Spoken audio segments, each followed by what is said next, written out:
Hi, ako si Jana, isang kasambahay dito sa Ayala. For today's vlog, magluluto tayo ng A few lasagna. moments Nag-isa later. muna ako dyan ng sibuyas at garlic, celery at carrots. Sunod natin yung giniling. Hindi ko na pinakita sa inyo kung paano hiwain yan. Yan, mikos-mikos. Lalagyan natin ng Italian herbs. Sunod, mikos-mikos ulit. Hanggang sa mag-brown. Sunod, lalagay natin ng pasata at diced tomato. Yan, nagpapakulo din ako ng pasta dyan.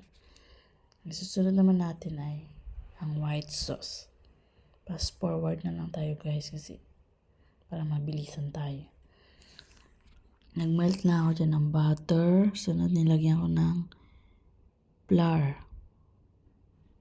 Pag nalagyan, dinagdagan ko ulit kasi nakulangan ako.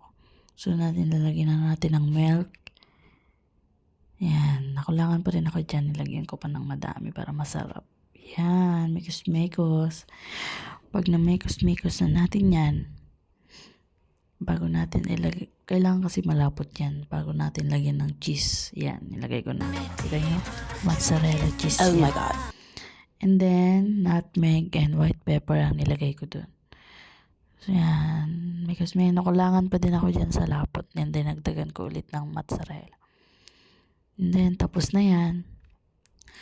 Ililayer na natin. Yan. Karne muna. Tapos, sunod yung pasta. Sunod karne ulit. Sunod yung white sauce. Repeat lang natin yan. Hanggang sa maubos natin yung mga ilalagay natin. Yan, sunod white sauce ang ilalagay natin dyan. Yan, ang tagal Naiinip si ating. Yan, sunod. Ganyan lang. Ulit-ulit lang tayo hanggang sa matapos tayo.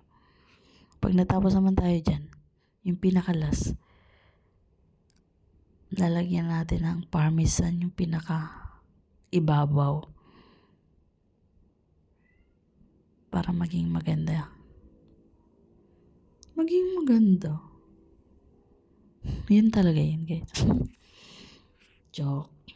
Yan. Sunod natin yan. Karne na lahat na yan. Nibuhos na ni Inday Garotay. Yan. Sunod na yung white sauce. Lahat na yan. Si Madam dumaan pa doon sa gilid. Nahagip pa siya. Pinas forward ko lang. Yan. Sunod na yan. Sinasabi ko na nga yung parmesan, paulit-ulit na lang eh.